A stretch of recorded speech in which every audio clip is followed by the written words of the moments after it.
maybe. No, Okay. You pushed it and you were. I posted it already. Yes. Okay. So first, guys, welcome. Happy whatever day it is today. I'm very excited that it is another day. It says it's recording, so it is. So I'm glad to see that. We're here for another wonderful Florida Realtors recap. Oh my gosh. And let me tell you, what a weekend or week or whatever. It's been crazy. I'm going to just say that. I am finally back. I don't know how flight attendants do it because I do not want to see another airport anytime soon. I am over it. If I go one more place, it better be like Fiji for a long time or something because I do not want to do it. But all my kids, actually, I just was on the phone with Duke, actually officially starting today, although he had a whole week of hell in his orientation, so he's dying.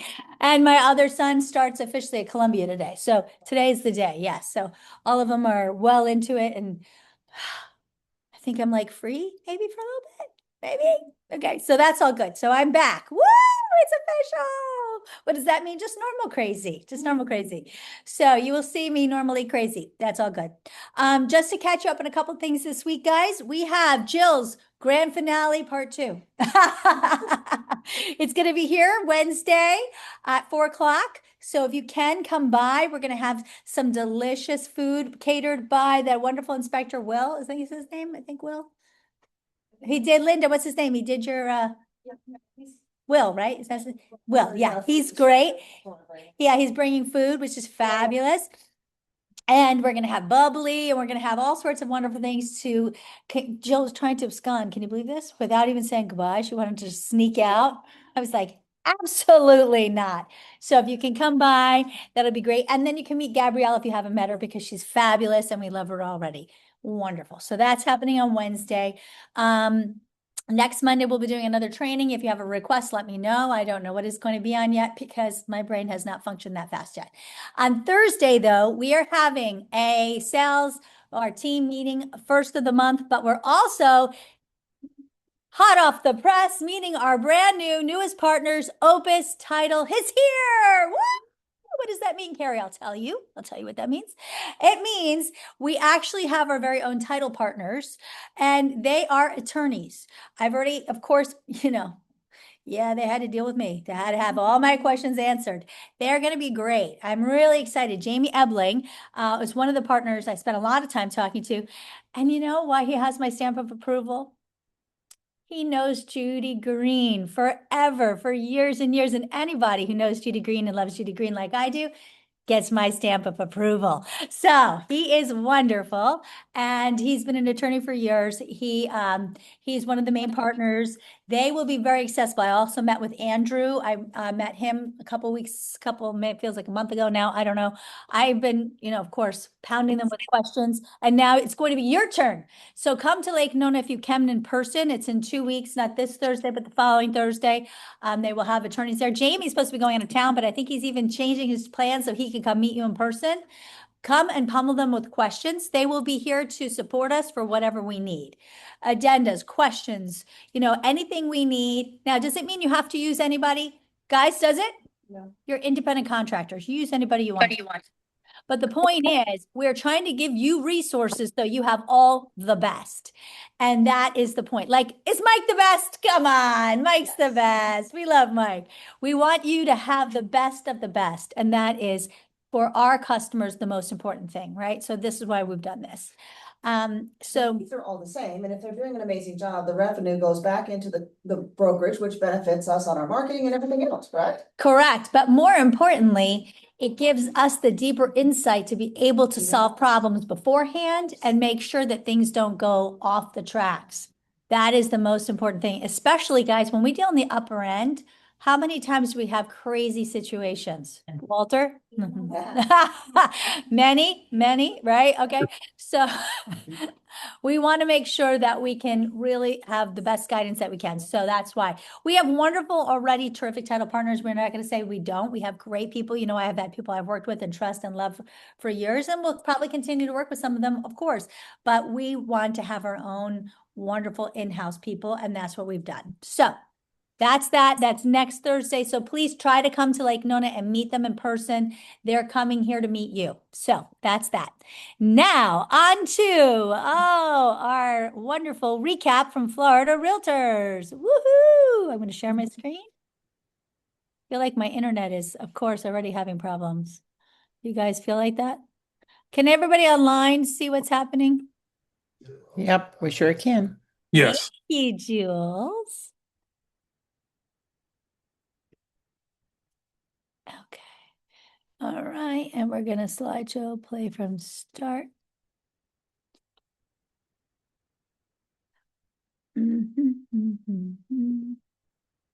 Okay, you guys can see, oh, you know what? No, I did this wrong again. Hold on a second. Sorry. This is so annoying. Stop share.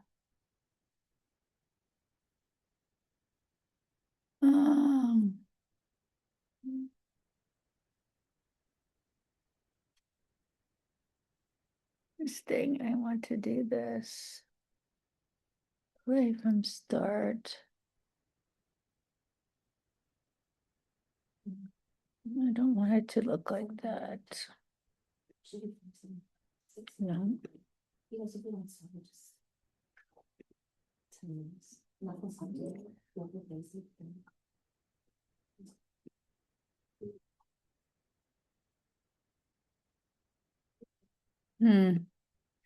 Well, for some reason it's doing this stupid thing again. Play from start. How do I make it so you guys see the same thing that I see? Do you guys remember how to do that?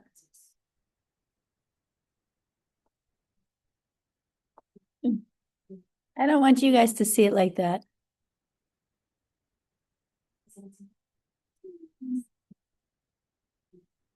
Presenter view. No. God damn it. Ah, stupid thing.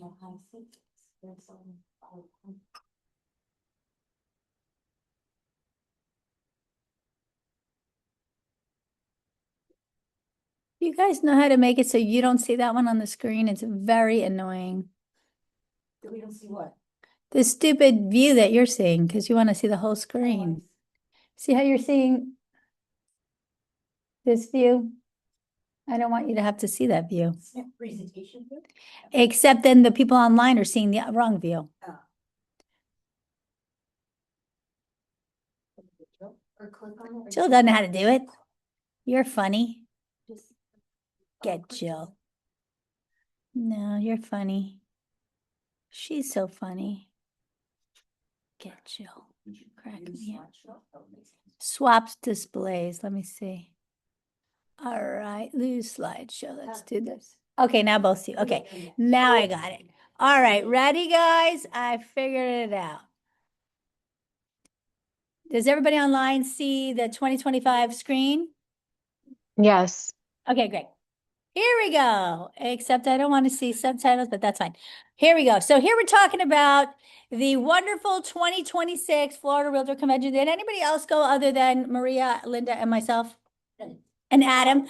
Carrie went? All right. Did anyone see any good classes? AI classes, AI. You went to the AI. How was it?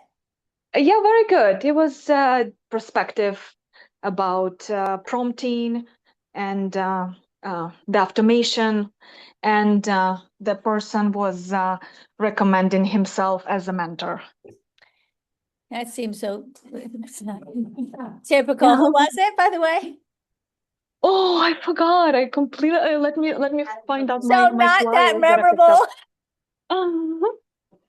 Yeah, I Thank you. completely forgot, to be honest, because for me that was not new, so that's why I kind of dismissed that, to be honest. I love it, Carol. And Victoria, you kill me. That was perfect. Thank you. Anybody else have anything to share, Carrie?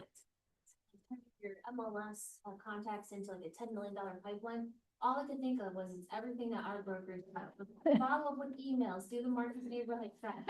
Thinking all of this is automatic for us. Stay in touch with your past clients. Yeah, Do the once a month market update of their neighborhood where they bought. yeah, Using the MLS, and I'm thinking our brokerage, we already have these tools. yeah. So that's. Well, it's so cute. But you gotta remember, did you guys hear what Carrie said?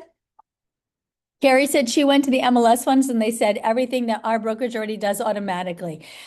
But remember, our brokerage does so much more than everybody else. So they have, Florida Realtors is for the masses. Remember, there's 230,000 members, 230,000 and change that are part of Florida Realtors. So there's only 1,400 Premier Sotheby's advisors, and that's including North Carolina. So guys, we're a part, a few of many, right? So the rest of the people didn't know that sitting there. James Bond, Michael from Naples, very distinguished, but I'm like, anyone from Naples, I'm gonna refer to our brokerage, so. I'm pretty remembered, but. Thanks for that, James Bond. Okay, anybody else want to share anything? No? Okay, well, I appreciate you all. That was wonderful. I'm going to share some of the top hits that I had. So, again, my biggest hits are always from the top 100 brokerage. And from the top 100 brokers, one of the big things was interesting to find out. Attainable Workforce Housing Task Force, Building Florida's Future Workforce. So Danny Nix, he is from Port Charlotte's Republican representative. He brought this forth, and this is about supporting local solutions to create attainable workforce housing. And it was cleared in the first House committee. And so this is something they're going to be really trying to push forth. So we should be watching for this because this is a good bill. And so as we move into the next year's legislative sessions, this is something that we want to, it looks forward to easing local zoning rules to spur construction of smaller, more affordable homes. So this is something that I think we can look forward to for next year. Again, spurred on by Danny Nix. So this is something that they're working on and looking to support. So you'll probably see this as one of our legislative goals for next year. And then here's some other things. So Patty Ketchum gave us an update.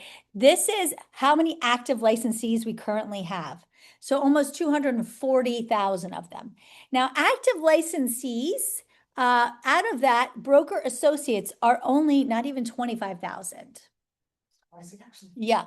Brokers are 46,000. Now look at the difference. That's the biggest change because active licenses and broker associates are pretty flat year over year. They have not changed, which I thought was pretty surprising. I thought there would be a difference from last year, but there's a lot of churn. New ones come in, the old ones go out, but brokers have dropped significantly. Look at that. So, I mean, have increased significantly. So you can see that. Both numbers, the other numbers though are flat. So that's interesting. Now here's some industry updates. Appraisers, we're seeing a lot of problems in the appraisal situation. Appraisers are aging out. They're making it more difficult to become an appraiser. People are not passing the appraisal test, which is very interesting. And now, starting in September, there's new rules for appraisals. Appraisals are going to cost more, and they're going to take longer to get appraisals. So I don't know if you've heard that, but this is going to be something that we're going to. Did you? No, and there's not a lot of new people. Well, why do they want to? This is all this training. yeah. Then you get Harry, from scratch. Yes. okay, so this actually has been coming on for about 5 or 6 years. And it's They now at the changed- culmination. Mm-hmm. Well, we knew this was going to come. Here's what they do. These brand new junior appraisers have to literally work 3 to 5 years for Yep. free. That's the problem. Now, Yep. that kicks out any of the young working public. Right. They had better, I don't know what they're planning to do, but if you have any sway or your team or Well, this is, we're at critical mass at this point. The appraisers are, and I'm not being disrespectful, old. they're And the trying. new ones, Yeah. the new ones are not able to become appraisers. So we're stuck. This is a nightmare. They are trying to lessen the qualification rulings for appraisers. That is something that we talked about ad nausea a little bit, to be honest, because we know this is a significant challenge and it's only going to get worse because the guidelines now have increased as of September. Mike, do you know the new guidelines for appraisers, We do. for appraisals? It's on our radar. We haven't had a full-on meeting on it yet, but Mhm. we're posting. Yeah, so as, I think it starts as of September, doesn't it? soon. Yeah, as of September, there's new guidelines for appraisals. So, and FHA actually has it on their website. So there's new appraisal guidelines and they will be costing more and taking longer. So that means even worse, right? So now, yeah, So if you have a closing, say September, would that still be under the new guidelines or the old? good question. I don't know. I have not seen the actual guidelines come out yet. So I don't know. They were just talking about it. So, I mean, this is going to affect everybody. And that's why, so we were talking about it. It came up both in the top 100 brokers. They talked about it a lot. It came up again in public policy. It came up and we were trying to create a public policy around it. It came up in several of my meetings, but we are trying to see if we can lessen the requirements for the appraisals and for the licensing of the appraisers. That obviously we just have to submit it and then they have to try to get it approved. So it's not a one day solution, right? This has to go through many steps, but we are trying to see what we can do to help get more people into the industry, to your point, Angela, because yes, the old timers have been timing out and we can't get fresh blood in there. That's exactly the issue.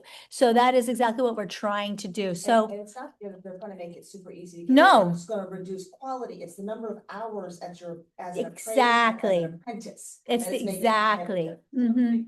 But- Yeah, it's not the qualifications in terms of the quality, exactly. It's the hours, exactly right. Yeah. So Carrie, Mhm. I also heard, I have a friend who's an appraiser Yeah. and she recently told me last week that they're implementing a whole new system, I think, Yes. as of November. So that should be interesting. I don't know if it's, That's the one that's going to cost more and take longer. yeah, Oh, so you heard it was November? I heard September. So you that's, did. Okay. well, doesn't necessarily mean it's true. I don't know. I think that it's a moving target. So who knows? See, Mike hasn't got the guidelines in yet. Yes. Thank you. Mike will find out and he'll let us know on the Thursday meeting on September 3rd. So obviously it's not out yet, but everybody, a lot of the top 100 brokers were talking about it. To be honest, we didn't get to spend as much time on it as we wanted to because of another thing that we're going to talk about in a few minutes. That is what took up most of our time, and we'll talk about it in a second. The other big thing is forms are changing. Woohoo! Now, what I brought up in the last top 100 brokers was, can we first get notified as brokers? They still have not been able to do that, but what they are doing through the top 100 brokers is notifying that committee first, and then they're disseminating it to us that way. So what forms are being changed is seller's property disclosure. They're adding 2 sections, a septic disclosure and they're adding solar panel disclosures. So that will be added to the property appraisers. They're also going to be adding 2 addendas, a septic addenda and a solar panel addenda. The septic addenda has been complete.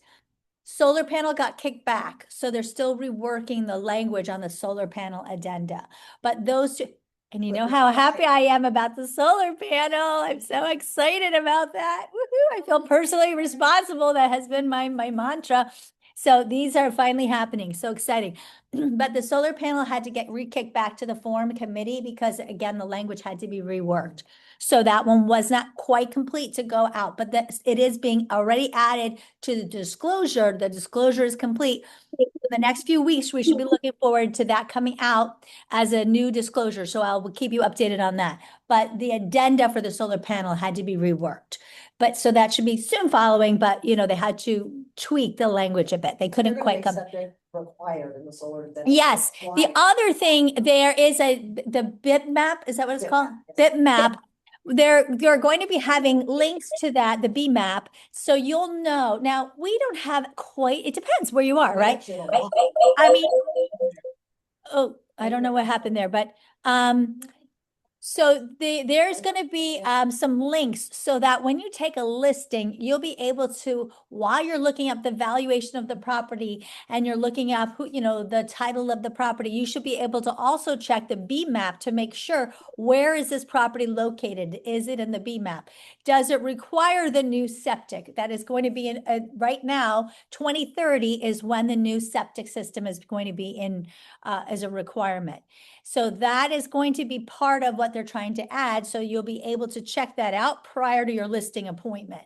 So that is going to be great because then you'll be able to head that listing appointment knowing that information ahead, which would be really helpful. So that's what they're looking for. Well, 2030 is only the required areas on the coast. We already have required areas here for the major repairs. Well, what they're talking about is for the B map, they're gonna have that link for that. Yeah. But again, we don't know because it's not out there yet, and hopefully it will be on that I'll disclosure. send you the link. I already have it used. So- Say whether they're paid off. I have no idea. That would be nice. I don't know. I think they have to put it on there. I mean, but again, I haven't seen it. They didn't show it to us. We didn't spend too much time talking about it. And my forum committee, I missed that one because I was stuck in another committee at that time.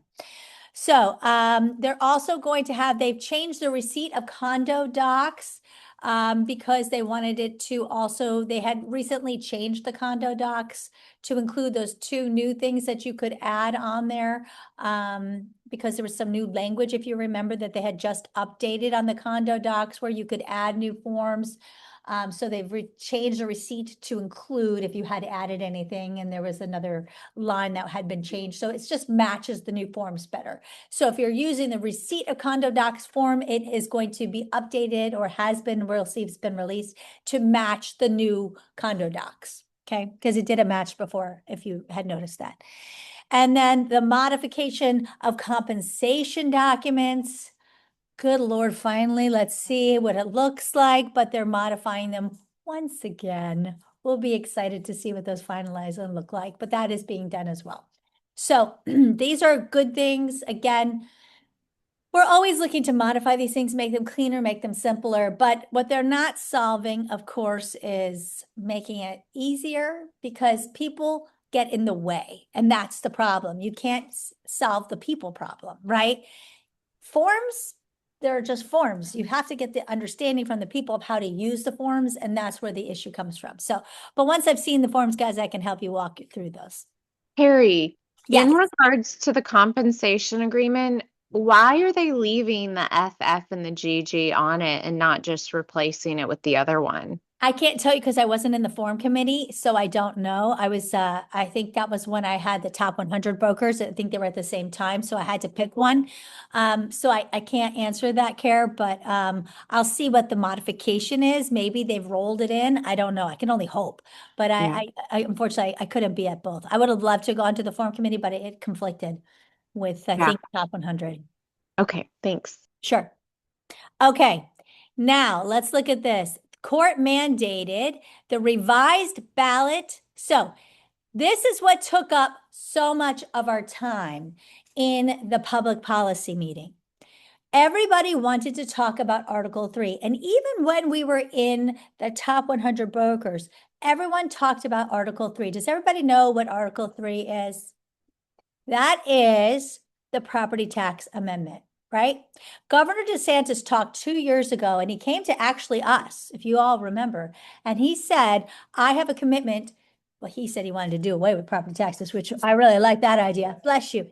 But that was what he had wanted to do, right? This was his thing. And we, Florida Realtors, at that time said, we will stand beside you and we will, rally this with you. Do you guys all remember that? And then what happened? Well, it went through several iterations and it sort of changed. But if you all know, has Florida Realtors stood behind Article 3? This Amendment 3, we have not had anything to do with. We have not had a stance. That's why Aura hasn't had a stance, because we have to do whatever Florida Realtors does. So the problem is when you're asked, well, what do you think about this? Nobody knows what to say because we don't have an official stance. So, we talked about it in the top 100 brokers. It's confusing because we need to be able to tell our customers, our advisors, how do we respond? We need to have a public stance, and we don't. And so Voice of real estate. we are the voice of real estate, exactly. So Trey Goldman, who is our head of public policy, he was there talking about it. We had a wonderful presentation on the whole situation about the good, the bad, the ugly, the whole thing about it. So I'm going to go through a lot of that here so you really understand everything about it. But I am here to tell you By the end of the public policy meeting, it went on forever. We went back and forth and back and forth. And there was many people saying, we need to make a stand. We are realtors. We are the voice of real estate. We need to have a stand. By not choosing a side, we are choosing a side. Would you guys agree with that?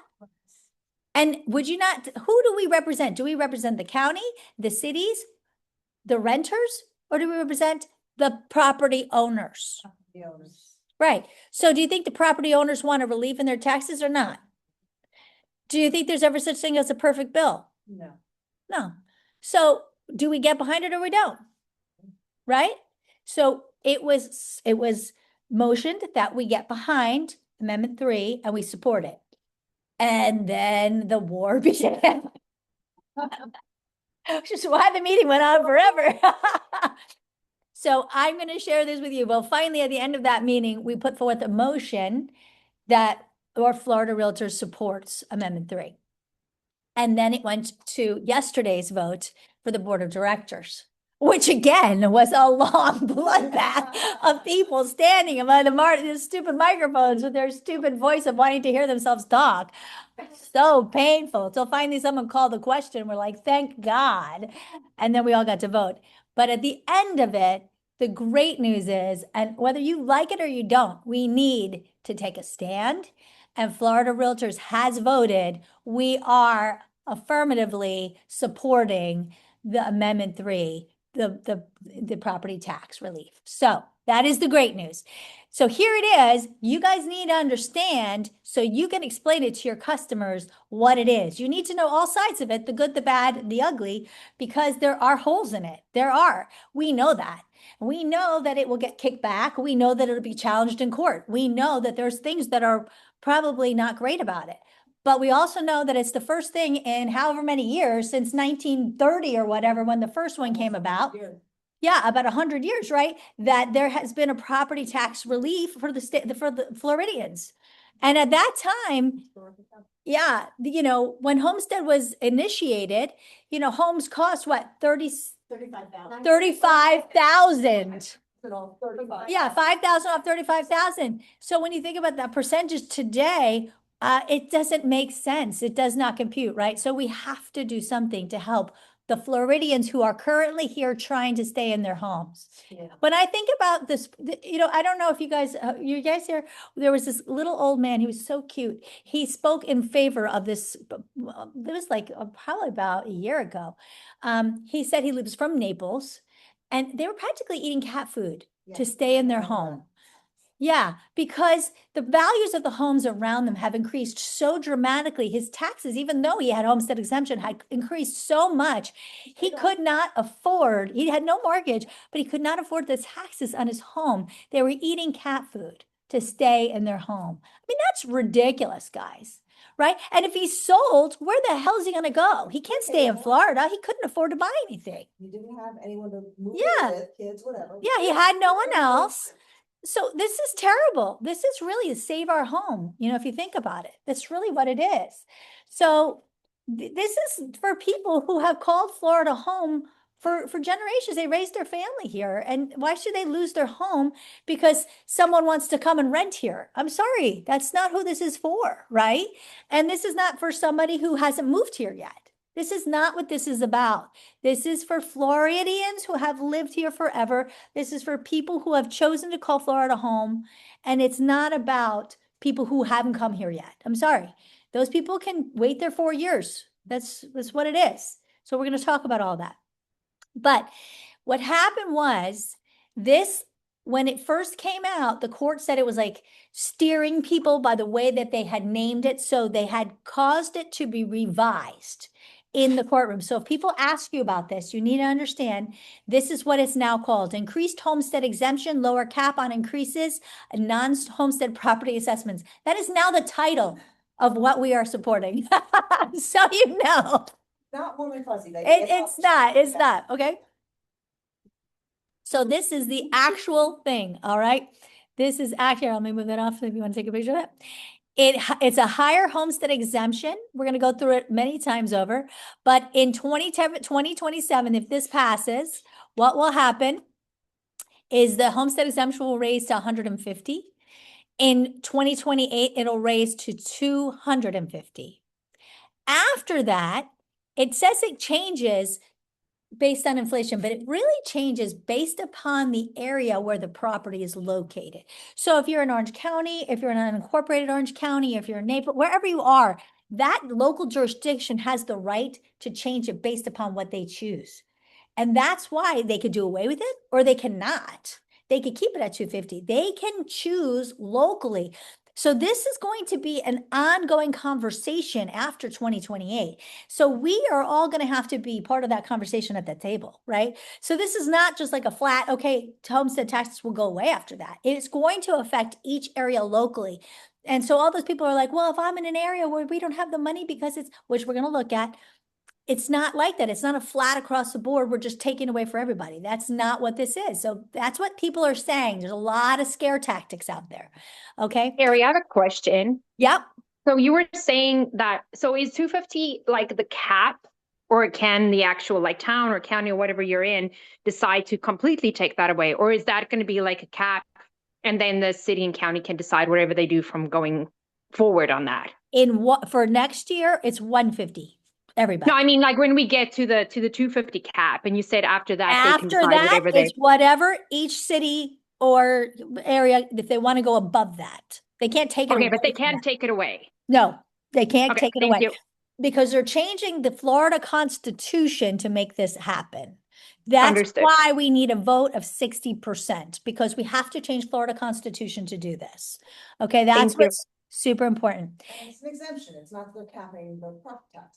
Yeah, Yeah. and it's an exemption. Now, here's the other thing.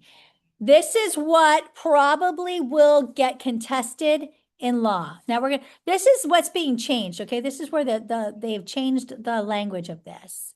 Okay, the non-resident provision. This is the part that probably will get changed.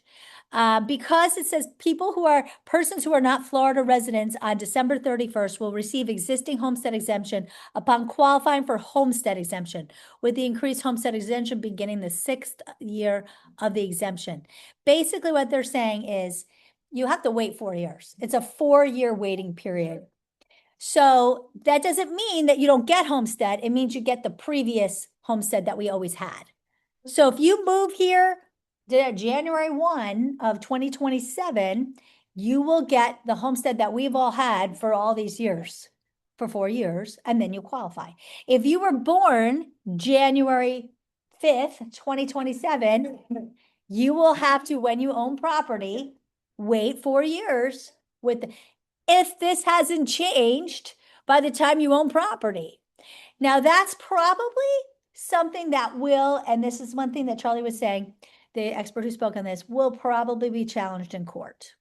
Because when this initially came out, when they first raised the homestead exemption to 25,000, they tried this at that time, and it was challenged and lost by the Florida Supreme Court because they said it wasn't fair. Why isn't it fair? Because they said it prohibited certain people from being able to take advantage. Once you're a Floridian, you're always a Floridian. That's what the Supreme Court said. So we don't know. More than likely, it will be challenged in the Florida Supreme Court. But does it matter, guys? Who cares? Does it affect us? Does it affect our current homeowners? No. Does it still give property relief to the people we currently serve? Yes. So what do we care? Let the courts battle it out, right? It doesn't matter. It allows us to move forward. It allows us to have a bill that helps the people who need it today, right? So we don't really care. That's the thing. Now, the non-homestead cap reduced. Annual assessments increased the cap from 10% to 5%. This is important. We're going to look more at that. Property taxes use. This is the first time ever that it's telling where you can use your property taxes. That has never happened. It is telling them how they can use the property taxes. And we're going to look more at that. So here's the thing. Alternative local revenue sources. So the non-ad valorem special assessments are based on benefits. There's impact fees. This is one of the things they're going to say. User charges, utility fees, permit fees, inspection fees, stormwater fees, shared state revenue, sales tax, communications, service sales tax, fuel tax, beverage tax, gaming tax. This is an area that your cities or local governances can change or charge more to make up for the property taxes that they're losing. Okay. But here's the beauty of it. They have to pass it through the voters. They can't just raise your ad valorem taxes, or they can't just raise your impact fees. You have to vote on it. They have to come to their constituents and say, we want to raise your stormwater fees, which we don't have to really worry about that here, but whatever, right? And you have to vote for it. Like the schools have to say, we want to add an extra 2.5, 0.25% on your millage rate for our teachers. And parents have to say yes or no, right? So that's the thing. You cannot just change these things. So when everyone's like, well, the counties are just going to raise these fees, they could try, but you have a vote in it, right? You don't just sit silently on the sidelines. Property taxes, do you have a vote on what they charge? Do you have a vote on your assessed value? Yes, and good luck. No. Rick Singh, who lost, by the way, he just told you what it was worth before, didn't he? Yes, I'll be the devil's advocate, right? sure. Mhm. You can't raise these other fees or taxes and things. How would you make up for what is needed? Well, first of all, can we just cut some of their administrative extra fees? Because let me tell you this.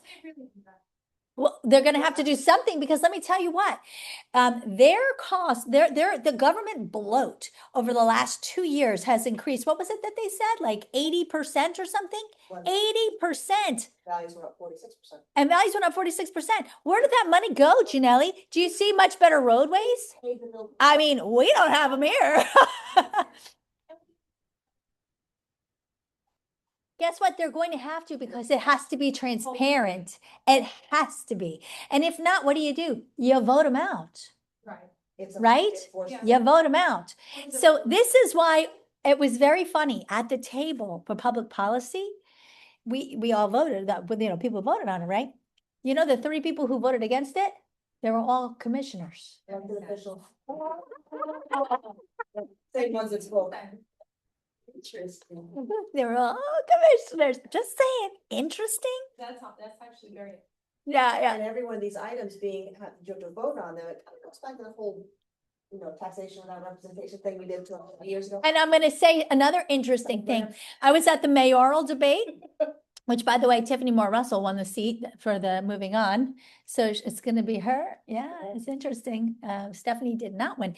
Interesting. But we were at the mayoral debate and it was brought up how much the administrators gave themselves a raise this last 2 years. Yeah. And she's like, oh, well, we just made it reach what everybody else was getting paid. Oh, does that make it okay? So now you're just at everybody else's salary. So you see what I'm saying? Mm-hmm. Yeah. Uh-huh. And in the schools, why is there such a disparity between what the teachers make and the administrators? What is that disparity about? If you're worried about what the teachers make, take a little less on what you're making and give them to the teachers, right? But then again, let's look at the fact that why do we close 6 schools in Orange County? Why? Because parents don't want to send their kids there. It's not just because the kids, the people are aging out. Because if that was the case, why would people be worried about vouchers? Because they're worried about the vouchers because we lost. It's not that the kids aren't there. They've moved to private schools, right? That's the I difference. heard my son last year's at 65%. Yeah, 65%. Bad. It's a bad number because they chose to go somewhere else, but let's give them a raise, right? Because they're doing so great. Not teacher. Yeah, exactly. Should have a rate. Oh, they should, but I'm saying. Okay.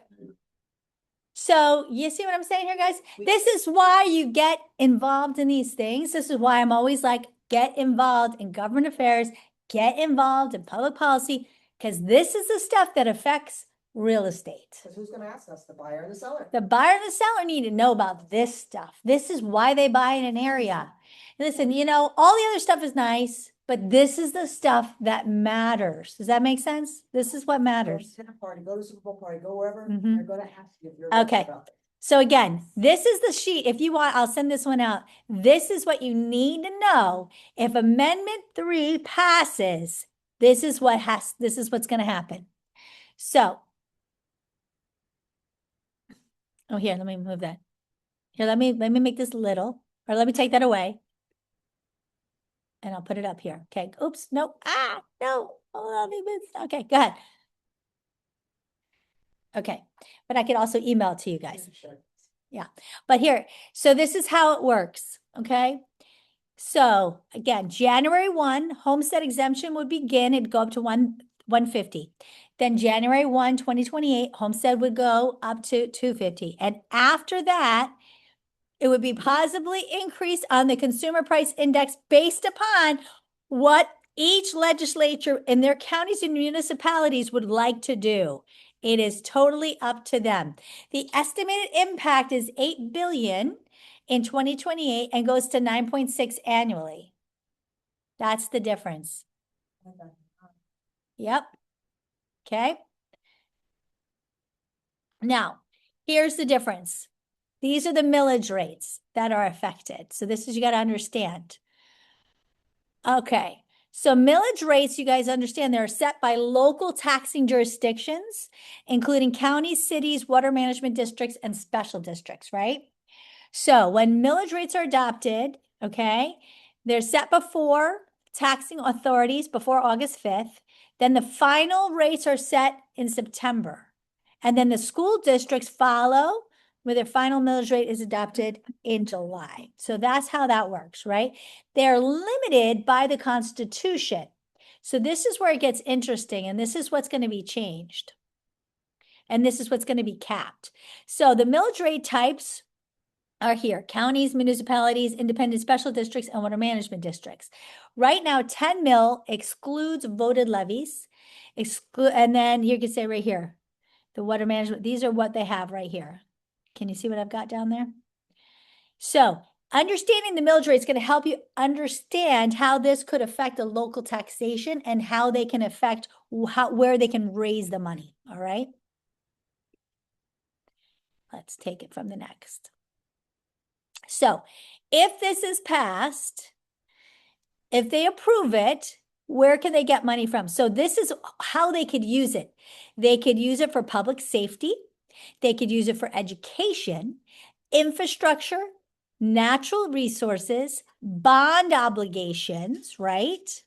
Retirement benefits, and local government operations, which only has to do with municipalities, counties that approve local expenditures except where prohibited by law. So they're very clear about these specific uses.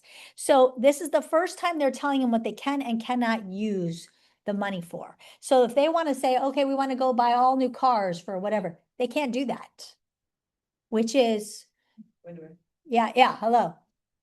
Uh-huh. Interesting, right? Mm-hmm. Now, here's the interesting thing.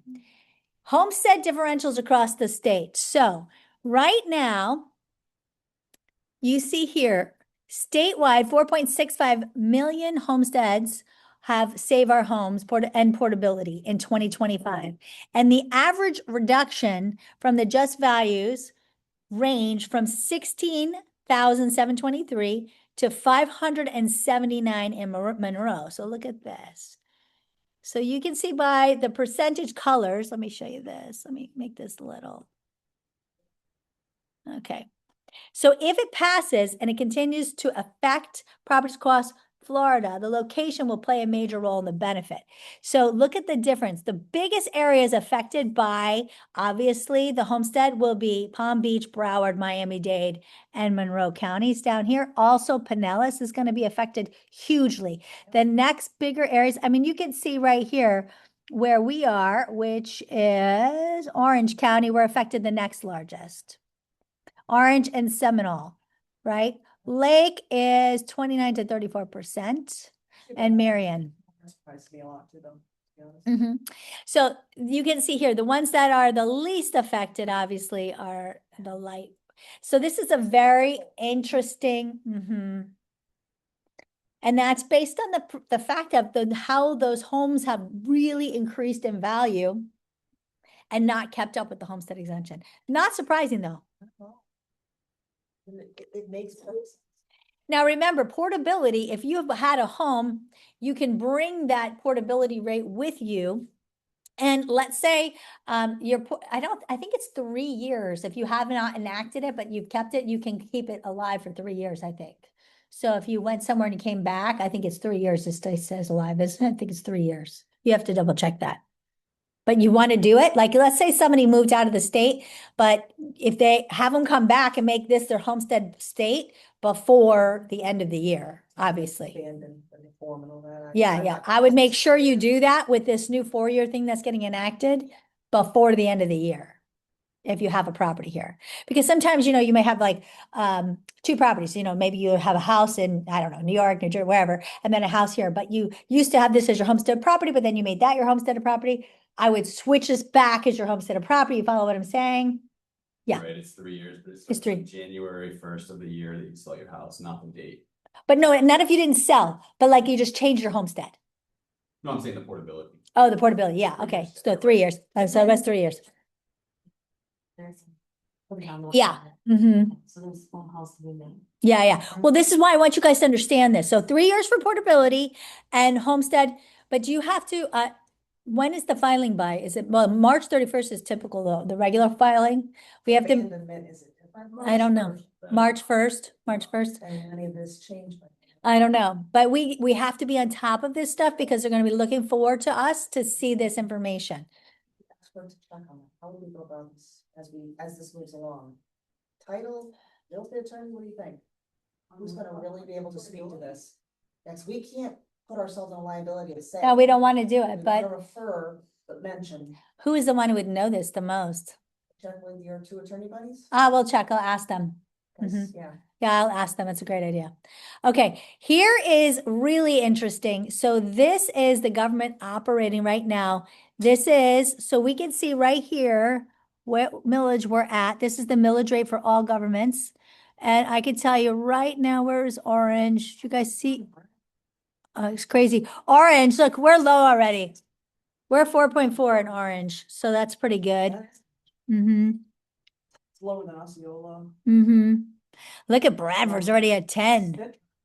Some of them are terrible already. Mhm. So nothing going on in there, so. Look at Swanee's terrible, 8.8. That's up by Tallahassee. What is going on? Citrus is even higher at 8 something. That's terrible. So this is a great map to kind of show you what's happening. So I'm surprised Orange is doing so well. Milk is higher. Where's Marion? What is Marion doing? Oh, it is? Okay, so they're doing good. Okay, good. Lake is worse. Lake is worse than Orange. Wow. That's It's terrible. actually very high at 6.63. Okay. Then here we go. So this is the kind of the nuts and bolts, a simpler, overfied, court mandated revised ballot summary. So again, this is the bigger homestead exemption, right? And this is how it would adjust. And special districts can also increase the homestead exemption subject to a referendum approval. So once it's already in motion, it can then be adjusted based on a referendum approval. You don't have to go through the whole constitutional change. By Right. special district, we're saying CBD or like. No, like- Creek or- No, like that would be, for example, Orange County or unincorporated Orange County wants to change it. Oh, okay, Yeah. established already. Yeah, because it's already done. On this Mhm. stuff. Yes, yes, But it passes, even though there's gonna be pushback. yes. Does it still take effect, even while it's being like, Well, my understanding, and again, until it passes, nobody knows. Governor DeSantis said he would stay on board and have his team help to get it going. Again, who knows? It depends on, like, if Byron Donalds gets in, then of course he would love to have Governor DeSantis do that. Let's say the opposition were to get in, I don't think he would love to have that happen. So, a lot of it's going to depend on what happens, who gets in, as the governor and that kind of thing. So Possible that a new governor could give this? again, great question, because if it was Byron, then no, right? But if the other side gets in, but it's a constitutional amendment. So if a constitutional amendment gets in, well, you can. He could probably put in motion for another vote. He probably could put a stay on it. He probably could put a stay on it and say he wants to send it back for further review or some crap like that. Maybe. DeSantis ends January of this year, this would Yeah. goes into effect January. next year. but Right. Mm-mm. it's a great question. It's Oh, constitutional. 2027. Same time. Mhm. But he probably could put a stay on it. I mean, I don't know. I'm not an attorney. I mean, I have one in law school, have another one out, but you know, I could ask my constitutional experts. Yes, you do have one. I have a constitutional expert in the family, so I can ask her. Yeah, I don't know. He probably could put a stay on it, but I don't really know. I don't know. It's beyond my scope of knowledge. Maybe you should invite her in. Yeah, she's a little busy. She's at the appellate court right now. Hopefully. So- That's a little more important. Yeah, she's doing her thing, but I could text her and see. I'll probably get a very complicated response that I'll have to use chat to help me decipher. Yeah, Or, you know, it'd be great extra credit. Yeah, yeah, Speak down. exactly. Speak down to the people. Go to the town folks. Yeah, but that's a good question, though. So I don't know. That's a good question. I don't know. So here we are. So people who are not Florida residents on December 31st would first receive the existing homestead exemption when they qualify, you know, when they turn it in, obviously, right? And then increase the homestead when they begin the 6th year of exemption. So here's year 1, year 2 to 5, and then year 6. So, because obviously they have their 4 years and then so that's how that works. Lower cap on non-homesteaded. So they reduces the annual cap on assessed increases for non-homesteaded properties. So right now they have a 10%, they would bring the non-homesteaded properties down to 5%. So even those who are business owners, renters, whatever, they get now down to 5%. So even them are receiving, that's the one thing I will tell you, you're going to hear people are like, oh, the renters and the business owners and they're all going to have to pay for it. No, they're even getting some relief because their cap is going down as well. That is one of the most, I would say, misunderstood, missed proposals and misused parts of this whole bill that is, I would say. They're not totally shifting it from the primary No. resident to the vacation home owner. No. Property man. Because they are also getting relief because it's going down to 5%. Forcing the municipalities to balance. And bless you, the fact that they're limiting what they can spend the local property taxes on will also help us to your point, making the spending go out of whack because this can only be on public safety, education, infrastructure, natural resources, debt service, retirement benefits for employees, and operational administration. By doing that, it keeps them from trying to hide. But again, they can't hide it because they still have to get us to vote on it.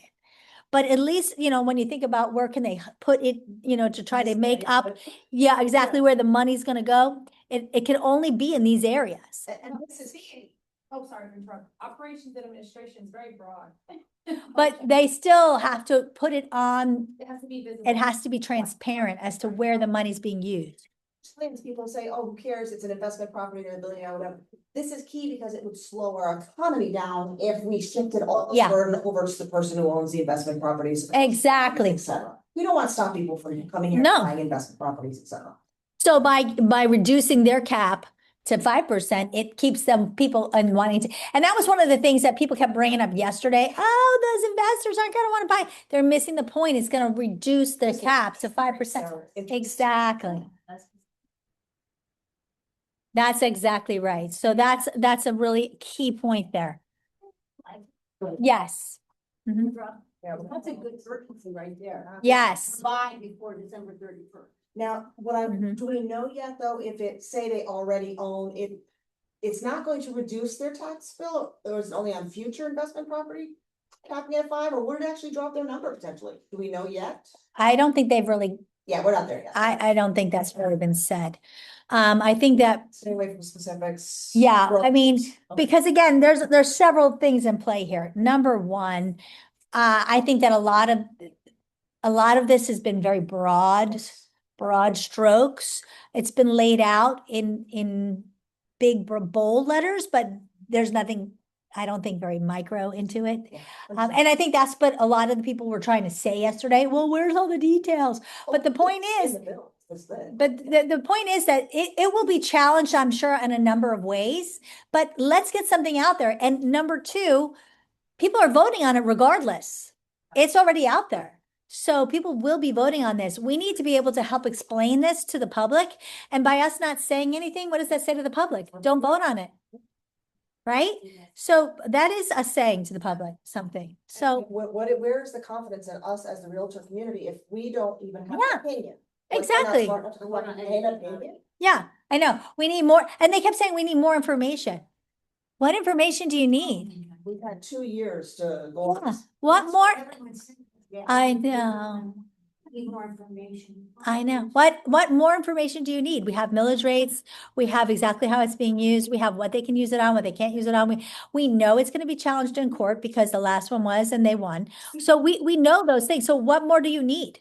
If you can't form an opinion, you can't advise on a home. Well, do we just Stand up. disclaimer though, we're not telling you who to vote for, but this is. Exactly. We stand for property relief, for property tax relief. We stand for the homeowners. So that's what we stand on. Let us explain it to you and you make your choice. Exactly. Vote for, we're telling you where we stand. Exactly. So that is what I have for you guys today. Does anybody have any questions? How do you all feel? Anybody have any thoughts or questions you want to share? Thanks. It's going to be great for my social media. Yes. Yes.